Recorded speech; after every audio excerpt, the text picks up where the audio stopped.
Friday night, this is the only shocking I ever get to do.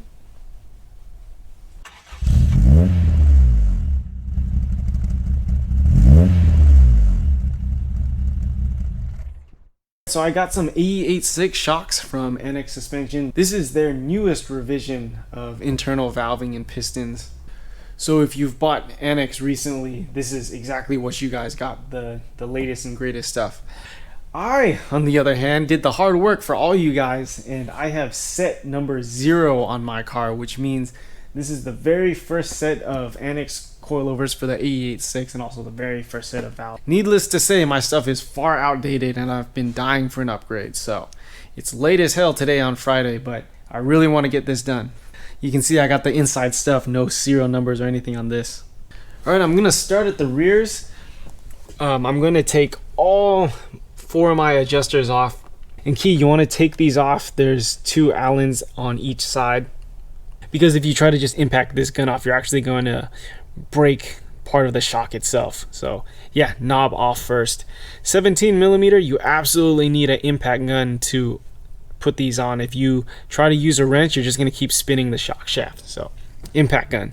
Alright, so why don't I just lift this high enough so I can get the wheels off, and then yeah, we'll get started. Alright, so if this is a customer car or something, you typically want to count how many clicks this is at so you can set the car back to the same dampening the customer brought it in at. Remember, there's 2 of these on each side. Sometimes, like let's say something is in the way, I can't reach the other one, I'll just turn it and then I can get the other one. And then yeah, you wrote down the customer's dampening, so you'll be able to set this back to where it was. Normally these came with these rubber O-rings. We found that this really hurt the feel of feeling these clicks, so we no longer recommend these. Just if you don't have these, don't worry about it. If you have them, you can throw it away. The clicks actually feel more defined without this thing in it. Alright, I got my 17mm off on top. Before I take this shock out, pro tip, it's going to be 100 times easier to loosen this lock ring while it's in the car rather than when it's on the bench. So I'm going to loosen that lock ring, take this 14mm out, and then we'll take the shock out. Depending how long these have been on there, you actually might want to soak some penetrant in there, let it sit. Alright, so that went pretty easy. Dead blow and the wrench is what I used. It's not always this easy. You can put a 1/2-inch drive in here and actually use a breaker bar or a ratchet and break it loose slowly that way. If these are stubborn, you can try both. You know, sometimes slow, even pressure, sometimes hard, sharp forces. Sometimes you got to try either one to see. Sometimes you got to try either one to see what works. I got a pry bar. You're probably not going to be able to pull this off by hand, so I'll put this behind the shock body and then touching the axle, and I will push this off like so. If you don't want to ruin the finish, you can put like a towel or something back here, but my car gets taken apart and beat pretty bad, so we'll just do it like this. Alright, and there we go.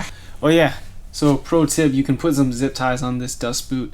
So like sometimes the dust boot likes to ride up and then can't really do its job. So in some instances, like on the Corolla, I'll put a zip tie and keep this nice and clean under here. So yeah, now off to the bench. Alright, so before I take this guy apart, I'm gonna mark the height of this with a piece of blue tape so that I can match it onto the new shock. This way I don't have to reset my preload, or in some other cases you don't have to reset your ride height just because you're changing shocks. I'm going to show you an insider tip how we can take this lock ring and this shock and this bracket off quickly. So I'm not sitting there forever trying to turn these things by hand off this long ass shock. Alright, so these two should be loose and independent of each other. Take the top nut, I'm going to thread this on. Get this, go on just until you click, or you hear it click. So there's our click, and then check it out. I'm gonna go reverse, and this takes a little bit of finesse to get the right trigger speed. Otherwise, that nut's just gonna come off. But and then careful towards the end, because then the shock's gonna drop on you. So. Alright, and yeah, there we go. I'm gonna put a piece of tape on my new shock to match the lengths, and I stopped for a second because it looks like the new version of these shocks take much longer bodies. So yeah, for sure mine needed an update. All right, putting these guys on, same thing. This will get that one click. I know that's the height I want my lock ring at, so I'll thread this on.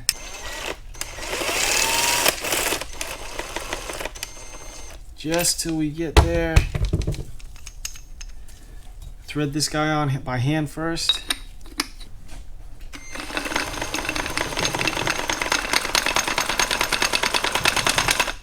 All right, back in the car.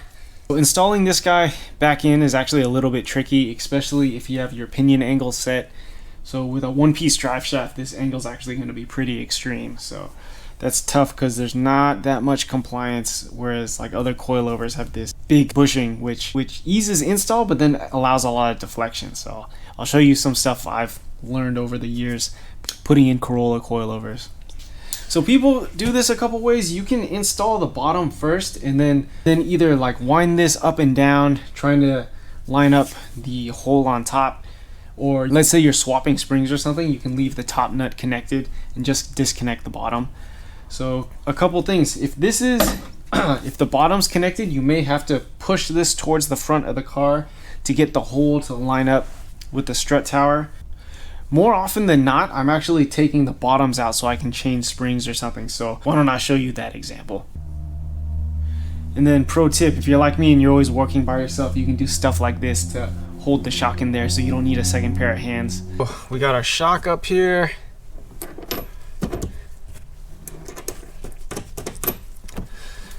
We got our impact gun.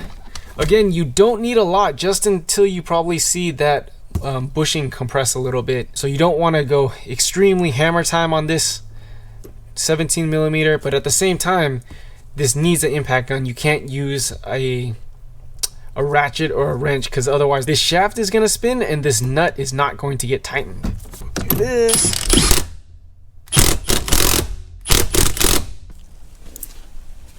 All right, so here we are. If you notice, this thing's a little bit too short, right? So we're actually gonna jack up the rear end to get these two to line up.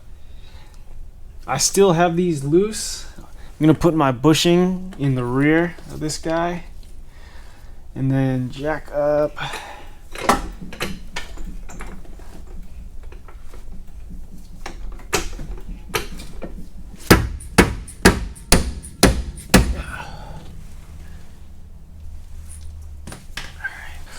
All right, cool, we're at this point, right? Look, this guy doesn't go in.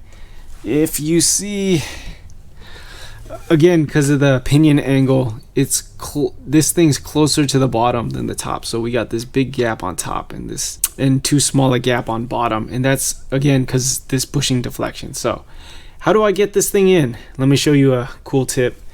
All right, so I'm gonna grab a longer bolt that threads into this hole.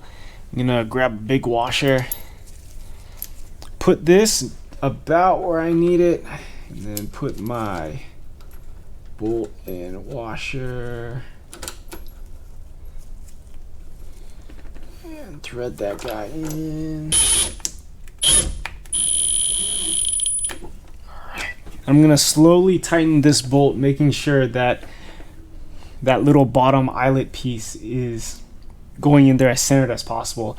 And what's going to happen is it's going to force that bottom portion where it was too small to center up, and then this should be able to go inside the shock eyelet.